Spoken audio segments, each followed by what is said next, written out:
समाज में सर उठा के कैसे चलेगा जिसके खुद के बेटे ने उसका सर शर्म से झुका दिया? बोल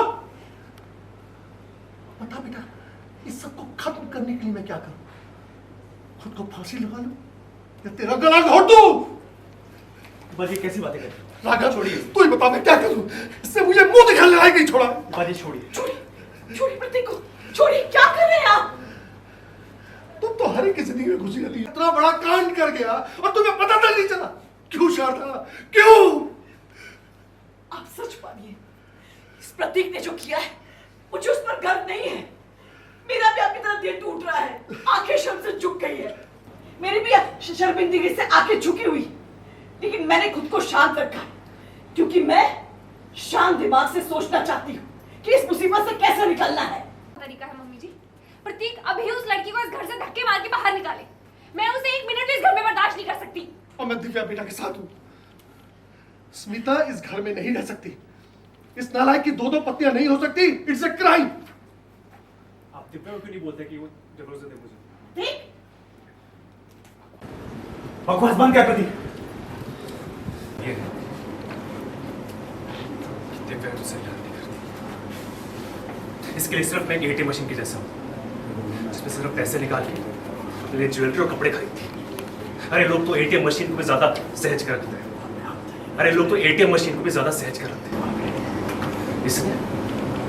इसने मेरी हमेशा, इसने कभी मुझे रिस्पेक्ट नहीं दी, कभी प्यार नहीं दिया, हमेशा जिल्लत दी। खुदा का खास अगर कोई गरीब हो गया ना तो सबसे पहले ये मैं छोड़ के जाए।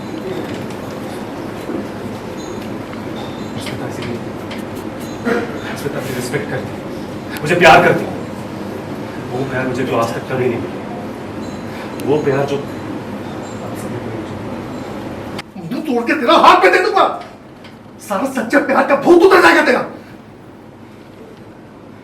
अभी आपके लायक ही नहीं, आपके साथ इतना गलत करने के बावजूद ही ऐसी घिनौनी बातें कर रहे हैं। मैं तो कहता हूँ दे दीजिए इसे डिवोर्स। घर से बाहर निकलेगा, अकल लगेगी, फिर देखते हैं इसका प्यार इसके साथ रहता है या नहीं। काका की क्या कह रहे हैं? डिवोर्स इसका हल नहीं है। दिव्या भाभी और प्रतीक भैया 4 साल से शादीशुदा है और स्मिता अगर इनके बीच में आ गई है तो उसकी सजा दिव्या भाभी को क्यों मिले?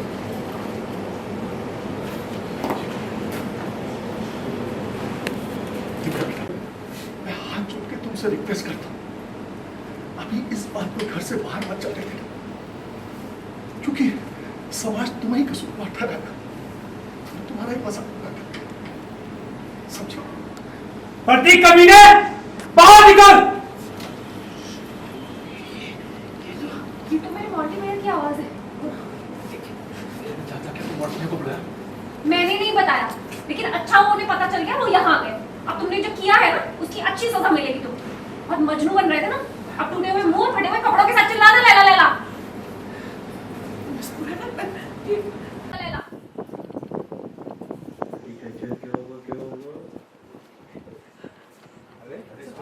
चार सौ 424 वोल्ट का झटका लगा के नहीं दिव्या को, और आई थिंक पूरी फैमिली को लगा है, पर दिव्या को तो बिल्कुल यकीन ही नहीं हो रहा है कि ऐसा कुछ हो सकता है। और अब जब फाइनली उसे ये बात पता चल गई है कि सच है और सच में शादी हुई है, तो पहले तो वो डिल्यूजन में थी कि ऐसा हो ही नहीं सकता, मैं मिस मुरैना रह चुकी हूँ, मुझे छोड़ के वो इस 2% की स्मिता के साथ कैसे शादी कर सकता है। लेकिन अभी उसे यकीन हो गया है, तो वो बहुत डेवेस्टेटेड है, उसे बहुत बुरा लग रहा है कि मेरा पति मेरे साथ ऐसे कैसे कर सकता है। तो उसे शौक तो लगा है, अब देखो कैसे शौक ऑब्जर्व करती है। सपने में भी कभी सोचा था ऐसा दिव्या ने ऐसा कुछ होगा? नहीं नहीं, दिव्या ने कभी नहीं, बिल्कुल सपने में भी नहीं सोचा था। In not in her wildest dream she has thought कि प्रतीक उसे धोखा देगा, क्योंकि प्रतीक को वो हमेशा से सोचती थी कि ये मुझसे बहुत प्यार करता है and she loves Prateek a lot. तो उसे लगता था कि मेरा पति तो मेरे पीछे पीछे ही रहता है, जोरू का गुलाम है, जो मैं कहती हूँ वही करता है। घर में तो उसे कोई पूछता नहीं है, मैं ही तो हूँ जो उसे पूछती हूँ। तो वो बोलती भी है कि मैं इकलौती जायदाद हूँ तुम्हारे पास, मेरे अलावा कुछ है नहीं। तो उसे कभी नहीं लगा था ऐसे कि ऐसा हो जाएगा, इसीलिए वो डिल्यूजन में she is not able to believe कि प्रतीक ने ने ऐसा कर दिया है। तो उसे लग रहा है कि कोई नाटक तो नहीं चल रहा है, कहीं कोई जादू टोना तो नहीं किया है इस पे, ये ऐसा कैसे कर सकता है मेरे साथ। बुआ जी और उनके हस्बैंड यानी आपके ससुर जी वो तो ऐसी प्रतीक को छोड़ने नहीं वाले। बहुत बहुत उन्हें भी ठेस पहुंची है। नहीं, उन्हें भी एक्चुअली बहुत बुरा लगा है क्योंकि फूफा जी को ऐसा लग रहा है कि जो मतलब पापा जी हैं उनको ऐसा लग रहा है कि इसने हमारे घर की इज्जत डुबो दी। जब इसकी एक बीवी है, ये कैसे इलीगली किसी और से शादी कर सकता है, समाज हमारे बारे में क्या बोलेगा। एंड बुआ जी का भी थॉट यही है, लेकिन बुआ जी क्योंकि माँ है तो उनकी ममता वो कहीं ना कहीं आ जाती है बीच में, तो वो कहीं ना कहीं तो प्रतीक को प्रोटेक्ट करने की कोशिश करेंगी। बट फूफा जी, राघव और रीत, बाकी जितने भी फैमिली वाले हैं, उनको बहुत बुरा लग रहा है कि वो ऐसा कैसे कर सकता है, क्योंकि किसी ने प्रतीक से एक्सपेक्ट ही नहीं किया था। प्रतीक हमेशा बहुत शांत चुपचाप, घर के मामले में कभी पड़ता नहीं है, सारे काम उसके नौकर करते हैं, तो वो बड़ा मनमौजी सा था। तो कभी किसी ने सोचा ही नहीं था कि वो इतना बड़ा कदम उठा देगा। ये गुंडे लोग कौन है आकर मतलब मार दे अचानक से? किसने बुलाया है? वो किसी ने बुलाए नहीं, एक्चुअली वो मेरे बड़े भैया हैं, मोंटी भैया। ओह तो उनको जब भी पता लगता है कि मेरी बहन के साथ ऐसे हुआ है, तो वो आते हैं, एकदम एंट्री लेते हैं और प्रतीक को पकड़ के बोलते हैं कि तुम्हें बड़ा शादी करने का शौक है, मैं शादी करवाता हूँ तुम्हारी। तो बहुत गुस्सा है कि मेरी बहन के साथ इसने ऐसा कैसे किया, मेरी बहन की ज़िंदगी बर्बाद कर दी। तो वो आके प्रतीक की अच्छे से कुटाई करते हैं, उसकी बहुत पिटाई होती है।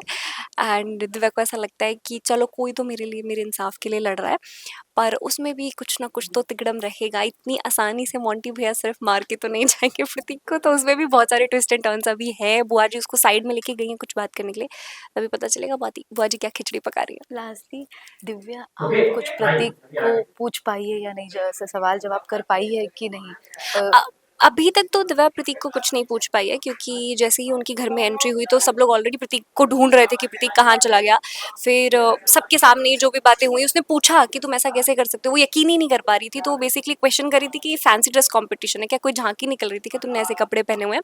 तो उसे बिलीव ही नहीं हो रहा था। बट वेन उसे पता चला कि ये बात सच है, तो वो इतनी डेवेस्टेटेड थी कि उसका सिर्फ मेन मोटो है कि स्मिता को इस घर से बाहर निकालो, Okay. क्योंकि वो मेरे अलावा किसी और के साथ नहीं रह सकता। तो अभी एनीथिंग उसको कोई कॉन्वर्सेशन करने का मौका नहीं मिला है। अभी उसका सिर्फ मोटो ये है कि स्मिता इस घर से बाहर जानी चाहिए, तभी इस चीज़ का कोई सोल्यूशन निकल सकता है। मैं उसके बाद ही कुछ कर सकती हूँ, वरना मैं इस घर में सांस नहीं ले सकती उसके साथ।